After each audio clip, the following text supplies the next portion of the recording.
journal. Madame, monsieur, bonsoir. Très heureuse de vous retrouver pour votre 20h bilingue. Good evening for me, Armstrong Sanga. Bonsoir Christine Babanda. Good evening, ladies and gentlemen. Thanks for joining Equinoxe television on our 8 p.m. bilingual edition of news. We live from Douala, Cameroon's economic capital city, Equinoxe Central News Desk. In our top stories, wood vendors in Kribi in the Ocean Division of the South region have downed their tools with their depots closed in a strike action against what they qualify as extortion from officials of the Ministry of Forestry and Wildlife, but also security officials. And also in this edition of the news, we'll ask questions and answer to these. If the state of an educational infrastructure determines the value attached to education, then Cameroonian authorities attach little value to education, considering the state of government school loom chantier in the Mongo division of the Littoral region. It is simply pathetic. We shall see more on this and other stories in this edition of the news. À la une de votre journal ce soir, dans un état de décrépitude avancée et accentuée, l'école publique Chantier SI de Loum dans le département du Mongo n'est plus qu'un vaste champ de ruines, murs fissurés, plafonds éventrés. Cette infrastructure scolaire à l'agonie crie désormais à l'aide pour tenter de sauver l'éducation des enfants dans cette partie du littoral. L'information est à suivre dans quelques instants.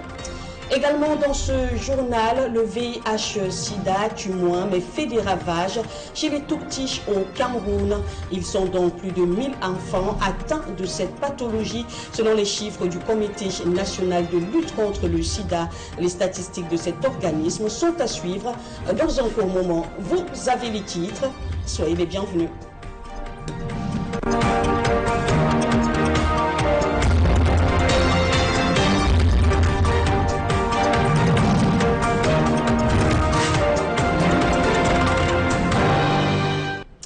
Dans un contexte marqué par un pic de chaleur dans la ville de Douala, débutons ce journal en mettant le cap sur la ville de Loum dans le département du Mongo où on vous le disait en titre, l'école publique Chantier SI était dans un état de dégradation avancé et effroyable qui met en péril l'éducation des enfants dans cette partie du littoral, comme nous l'explique ce soir Warren The 2 et Pascal Tanque.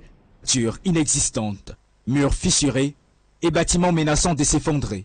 Depuis quelques années, c'est dans ces conditions désastreuses que les cours sont dispensés à l'école publique de Loum, Chantier-ci. Ça fait plus d'1 an que le vent a porté les torts de cette classe. Il n'y a aucune réaction. Et les parents continuent à payer l'APE. On ne sait pas d'où l'APE est en train de partir. Le gouvernement lui-même, qui est censé passer dans toutes ces écoles, vérifier l'état de son école, il n'est pas là. Les occupants font également face à des risques sécuritaires majeurs ainsi qu'à des problèmes sanitaires préoccupants. Les enfants sont en train de souffrir. Dans le soleil, dans la pluie, les enfants sont là. Donc ça ne vaut pas la peine. Il y a des tas de maladies de gauche à droite, rien n'est sécurité là-bas. Donc il n'y a même pas d'eau, les toilettes, rien. Les enfants se baladent partout. Donc c'est une école qui devait être entourée de clôtures. Une journée comme ça, nous étions juste, comme ma maison était loin derrière l'école publique, un bâtiment s'est écroulé là. A fait chuter un papa qui s'est décédé par la suite. Face à l'état dégradé des infrastructures et l'exposition constante aux intempéries, beaucoup d'enseignants et d'élèves ont été contraints de quitter l'établissement. Mon enfant a fait peut-être 2 ans ici à l'école publique. Bon, j'ai vu l'état de l'école publique. J'ai dit que bon, ça me vaudrait un peu la peine que mon enfant essaie de fréquenter encore dans cet établissement avec trop de risques. Les parents et instituteurs appellent les autorités compétentes à agir pour améliorer les conditions de cette école qui accueille en l'état actuel près de 150 élèves, malgré la situation critique. L'actualité, c'est aussi la colère qui continue de gronder chez les propriétaires des dépôts de bois qui menacent de cesser cette activité à cause des tracasseries douanières rencontrées dans la ville de Kribi, région du Sud. Des accusations balayées d'un revers de la main par des responsables de la douane dans la cité balnéaire. On regarde la correspondance depuis le sud de Joseph à Bena. Le principal dépôt de bois qui alimente les constructions dans la cité balnéaire de Kribi est pratiquement à sec. Les exploitants en colère disent le fermer aux usagers à cause des tracasseries routières. Pour sortir un camion de bois 20 tonnes, tu dois dépenser 650 000 bis en Kribi. La semi-remorque, c'est 850 000. On donne l'argent aux individus. barrière de police, contrôle mixte, eau et forêt et autres, routiers, tous ces dépenses-là, montent à 850 000 pour une semi-remorque. À la délégation de la forêt et de la faune, toutes ces accusations sont rejetées. Le délégué départemental parle plutôt de chantage de ces exploitants qui ne veulent pas se soumettre à la réglementation. La vérité est que ces dépôts ne sont pas approvisionnés. Ce qu'ils sont en train de faire actuellement n'est qu'un chantage. Les dépositaires de bois, par la voix de leur président, parlent d'une grève. Ce n'est pas une grève. Je suis plutôt surpris. Si vous regardez bien les dépôts, actuellement, les dépôts sont asséchés. Pourquoi? Parce que les sources d'approvisionnement légales, pour le moment, qui leur servaient un peu pour s'approvisionner, sont échues. Et pour cela, nous, on ne peut pas admettre qu'ils soient en train de vendre un bois illégalement exploité. Au regard de cette situation tendue, le préfet de l'Océan a convoqué une réunion de crise. Nous n'allons pas vous demander de vendre le bois illégal. Ce n'est pas de notre compétence. On ne vendra jamais le bois illégal. Maintenant, lorsque vous aurez le bois légal, et je vous ai toujours promis mon accompagnement.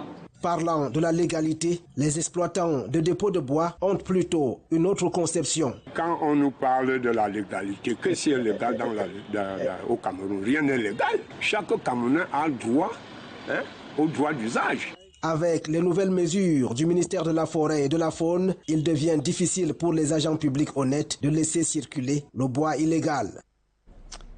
C'est un site touristique qui se meurt à petit feu, envahi par les maisons d'habitation. Le mont Ngaoundéré, malgré ses atouts, représente désormais un réel danger pour les populations environnantes. Un incivisme décrié par les autorités traditionnelles qui redoutent désormais le pire en cas d'incident. Le reportage porte la signature de Jean-Blaise Noupeyeux et Isabelle Carole Zoupette.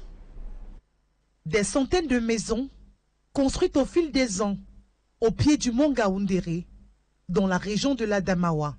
Un grand risque pris par ces riverains qui pourraient, au moindre éboulement, perdre la vie. Ces derniers disent vivre paisiblement ici. Bon, on se dit que c'est Dieu qui protège. C'est ça. Donc vous êtes content d'être ici? Oui, et l'air fraîche aussi. D'aucuns, notamment les autorités traditionnelles, appellent le gouvernement à user de son pouvoir pour déguerpir ces populations afin d'éviter le pire. À nos autorités compétentes qui nous aident à préserver ces monts parce que d'abord c'est des risques que les gens qui construisent. Un jour ça va couler. À ce problème se greffe celui de détruire ce site touristique car le mont Ngaoundéré, qui constitue une véritable source d'attraction, perd progressivement en raison de ses constructions anarchiques tout son charme. C'est l'un des lieux touristiques les plus importants ici. Dans l'Adamawa même, ce n'est pas juste dans Ngaoundéré. On voulait toujours voir ça et on veut que nos enfants et ceux qui sont petits voient aussi l'icône. Alerte aux autorités de recaser ces populations et interdire toute construction afin d'éviter le pire, car prévenir vaut toujours mieux que guérir. Prenons à présent la direction du Diamaré dans l'extrême nord du pays où la vie est sous blocus des agressions meurtrières, du trafic des stupéfiants et de la profanation des tombes, entre autres. Face à cette explosion de l'insécurité, le préfet de ce département interpelle donc les sous-préfets et les autorités traditionnelles. C'était au cours d'une réunion de coordination administrative et sécuritaire. Pamela Fomen, Amadou Daïrou. La réunion de coordination administrative et sécuritaire du département du Diamaré, tenue dans l'arrondissement de Mairie. Une réunion présidée par Jean-Marc Ekouambarga, préfet du Diamaré. La profanation des tombes qui est devenue de plus en plus dans notre département un sport favori. Cet important rassemblement a réuni les sous-préfets du département, les élus locaux, les chefs traditionnels ainsi que les délégués d'arrondissement à quelques jours des fêtes de fin d'année. Cette rencontre s'inscrit dans un contexte particulièrement préoccupant, marqué marquée par une recrudescence des agressions armées, des complicités supposées de certains membres de forces de l'ordre dans le trafic des drogues et une profanation inquiétante des tombes dans les cimetières de Marois. Des réalités sombres fermement dénoncées par le préfet. Ce qui me fait mal le plus, ou qui me fait froid au dos, c'est que les forces de l'ordre sont impliquées dans la distribution. Hier encore, il y a eu une opération coup de poing à Marois par la gendarmerie. Dans la maison où on était en train de distribuer la drogue, il y avait des policiers et des gendarmes là-bas. Et dès qu'ils ont eu l'information, ils ont fui avec le dealer. Vous êtes du côté du gouvernement ou vous êtes du côté des malfrats. C'est impardonnable. Jean-Marc Equinoxe a sifflé la fin de la récréation, appelant les sous-préfets à faire preuve d'une plus grande rigueur dans l'exercice de leurs fonctions. Il a également exhorté les chefs traditionnels à assumer pleinement leurs responsabilités dans la gestion de leur communauté. J'ai donné également des instructions aux maires de la ville parce qu'il y va désormais de la responsabilité des collectivités territoriales décentralisées. Il faut que les cimetières soient protégés. On doit construire des clôtures tout autour des cimetières pour que les uns et les autres n'aient pas l'accès facile. Et évidemment, je lui ai proposé de donner cette responsabilité aux chefs traditionnels qui sont à proximité de ces cimetières. Des mesures fermes et une vigilance accrue sont désormais attendues pour restaurer l'ordre et la sécurité dans le département du Djamaré. Ne dit-on pas que là où la route passe, le développement suit? 3 ans après le contrat signé entre le Cameroun et une société italienne, les travaux de construction de la route Olonou-Aucun dans le sud ont déjà pris leur envol. Partons donc directement dans le département du Ndja et Lobo avec Marcelin Gansop et Emmanuel Diop pour revivre cette cérémonie.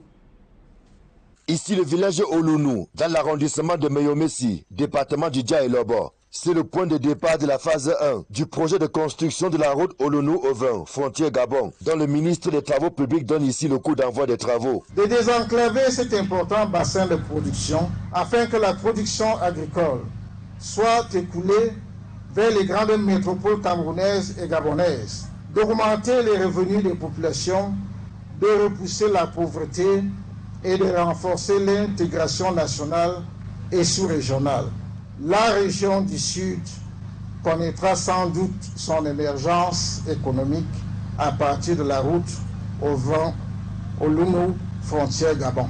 Cette première phase concerne le tronçon Olonou-Aucun, long de 110 km. Bloqué par plusieurs difficultés, parmi lesquelles la mobilisation des financements. Ce projet prend enfin corps, au grand soulagement des populations qui avaient presque perdu patience. Présent sur le terrain depuis 1 mois, le groupement d'entreprises en charge des travaux dit pouvoir tenir dans les délais de 36 mois et a d'ores et déjà planifié les opérations de décapage, de terrassement et de construction des ouvrages d'art. Ils ont eu la précieuse idée de choisir un personnel compétent, dont tout le personnel clé est en place. Le premier jet des équipements contractuels sont en place et je suis convaincu que ces travaux vont être livrés dans les délais contractuels. Nous devons, à la vérité, tenir compte de la pluviométrie. L'entreprise est mobilisée. Déjà, son projet d'exécution est en train de s'achever. Elle est en train de conduire ses études hydrologiques. Elle a fini avec les études topographiques. Elle va à un rythme très satisfaisant. Traversant les départements du Ndja et Lobo et de l'Anvila, le projet dont le coût global hors taxe est d'environ 102 milliards de francs CFA va bénéficier aux 3 arrondissements que sont Meyomessi, Aucun et Mvangan. Outre la route, des infrastructures telles que les écoles, les marchés, les hangars et autres centres multifonctionnels pour jeunes seront également construits. Et dans un tout autre registre, on vous le disait en titre, le VIH-Sida connaît une accélération chez les tout-petits au Cameroun. Ils sont donc plus de 1000 enfants séropositifs, ignorant leur statut, qui ont été répertoriés ces derniers mois par le Comité national de lutte contre le sida. Les détails de cette actualité avec Élisée Pogba et Ben Christy Moudio. Au Cameroun, le suivi des femmes enceintes n'est pas optimal dans la lutte contre le VIH-Sida. Selon les données du Comité national de lutte contre le sida, CNLS, au moins un tiers de femmes enceintes ne font pas de consultation prénatale. On a une couverture encore de moins de 70% des femmes enceintes qui vont se faire suivre normalement à l'hôpital.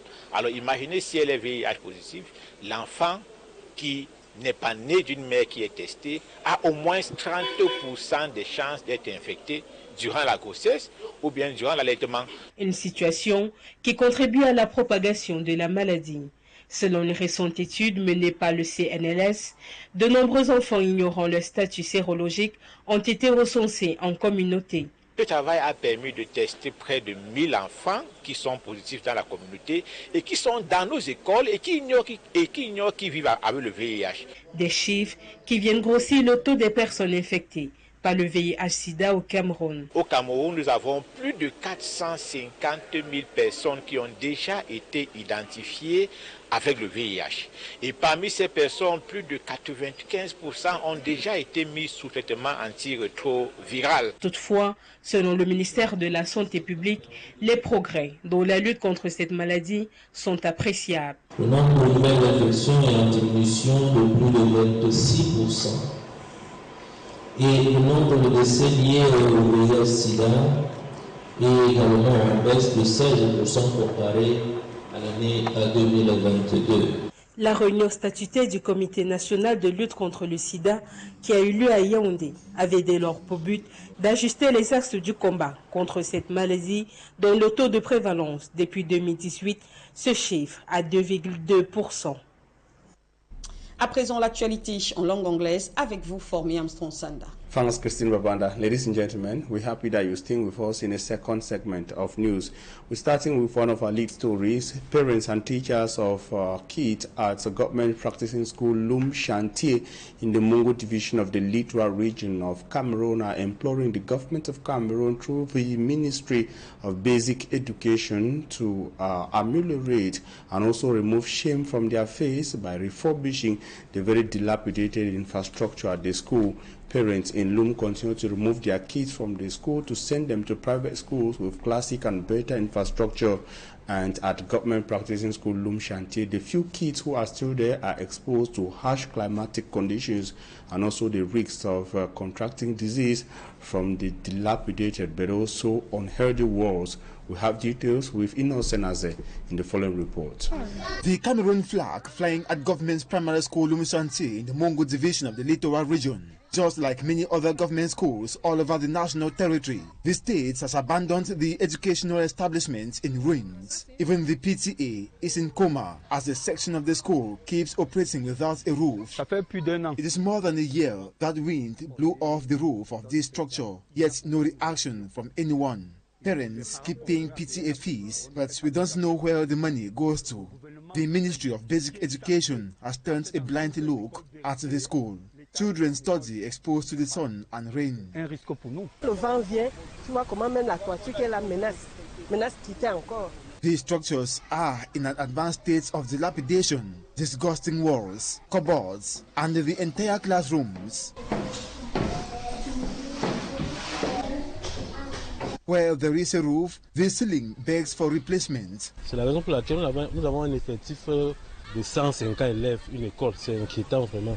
The number of people here has drastically dropped as many parents have removed their children to enroll them in classic private schools. Là où les enfants sont en train de souffrir. I don't really like sending my children in a school as such. It is really unpleasant and disgraceful. Some parents even fear the nasty walls, cupboards and benches can infect children with illnesses. Children can easily get infected as they play and touch the nasty walls.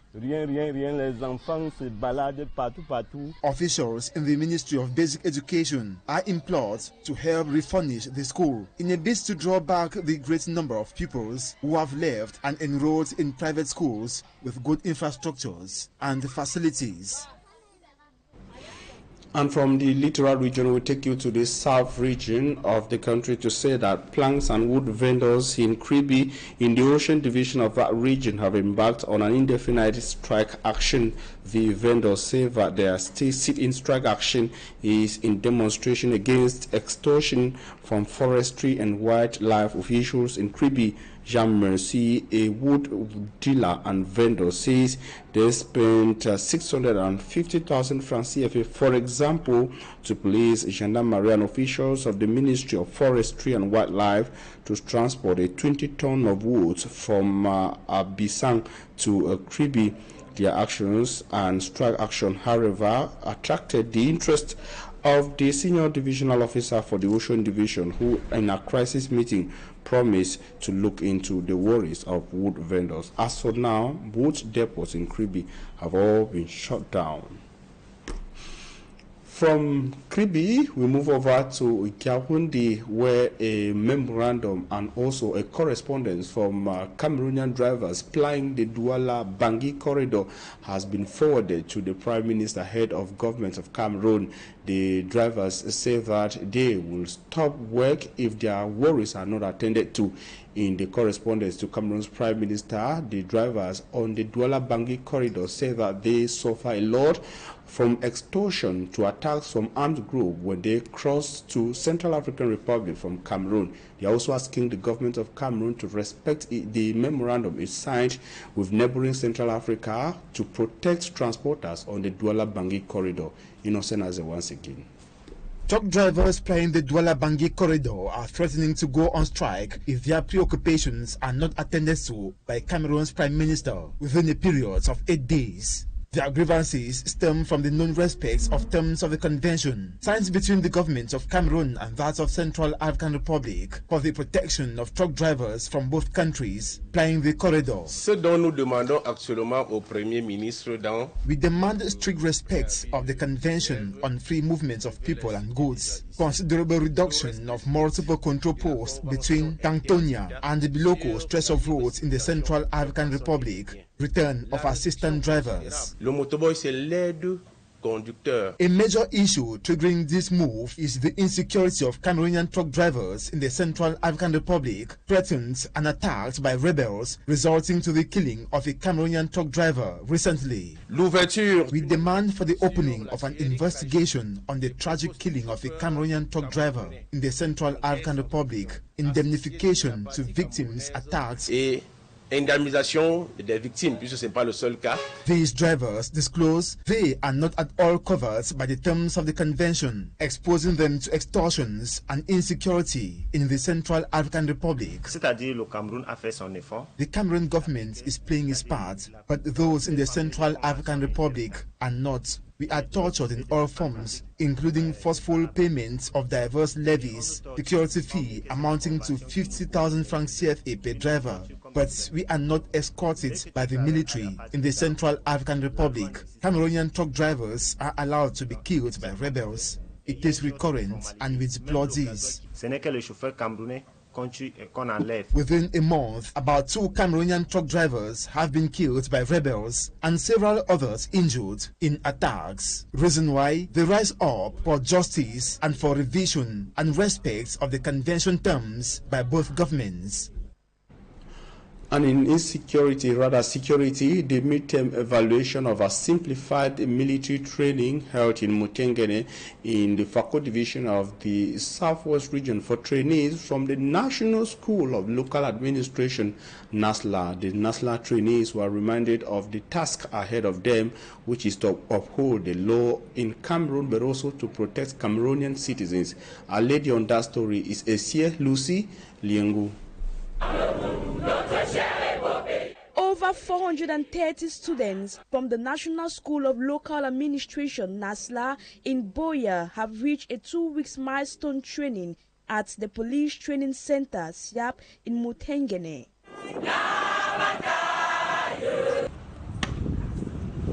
Stagiaire élève Zula Onkomo Michel Sandra, économie et gestion des finances locales, cycle A, de la National School of Local Administration. Information militaire simplifiée au centre d'instruction et d'application de la police de Mutengene. 22e compagnie, commandant en second des troupes. À vos ordres, monsieur le directeur général. This marks the mid-evaluation of the simplified military training that began on November 7. The evaluation began with a closed-door meeting involving the National School of Local Administration and SIAP authorities alongside trainers and trainees. It was for us to be briefed on the progress of the simplified military training so far. During the meeting, an oral assessment was carried out to evaluate the students' understanding of the training. We intend to build in our trainees a sense of patriotism, knowledge of and respect for the institution. Eric Nakonua, a student, says they are apt to defend the country. The experience has been very good. In fact, for me, this is the first time going through such an intense and well-programmed training, in which we came here at first with some civic mind, and all that has been wiped out because as our Director General he wanted that we should gain some military mind so that we should be able with that military mind to face our target as local administrators. Equally showcased their talent here at the military march pass, where they demonstrated the skills they have acquired so far. The event ended with a football match between NASLA students and SIAP members, this to promote teamwork and camaraderie.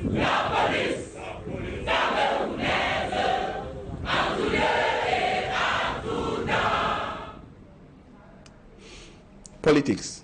As momentum gathers ahead of next year's presidential election in Cameroon and election stakeholders questioning the role of the election organizing body ELECAM in Cameroon, the institution is undertaking efforts to clear the way for a free, fair, credible and transparent election.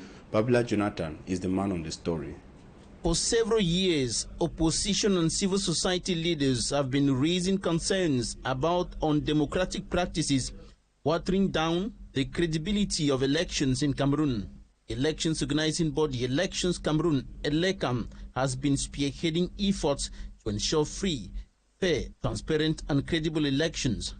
We want to promote inclusiveness, to have all stakeholders in the process, all voters in the process, to ensure the compliance with the electoral law by all stakeholders in the purpose of guaranteeing regularity, impartiality, free and transparent election for credible results.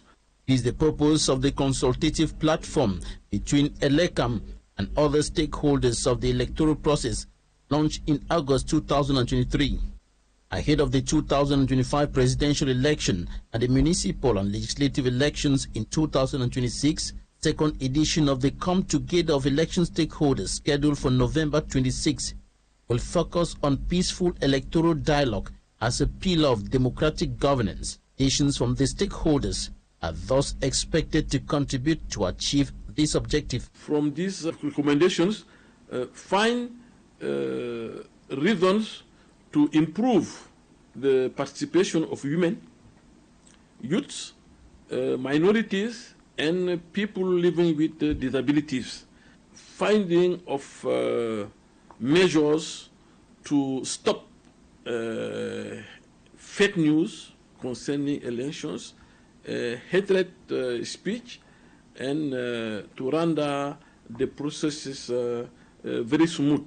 In time, critics question what has been done with recommendations from previous consultation meetings. Elections Cameroon or Electoral Board is not the good door for the enhancement of the process, because the law has limited our attributions and we cannot go beyond. We will give our opinion or make some suggestions on any election-related instrument or draft submitted to us. Member of the Electoral Board of Elections Cameroon underscores the point that achieving credible elections also depends on the effective and efficient participation of all stakeholders.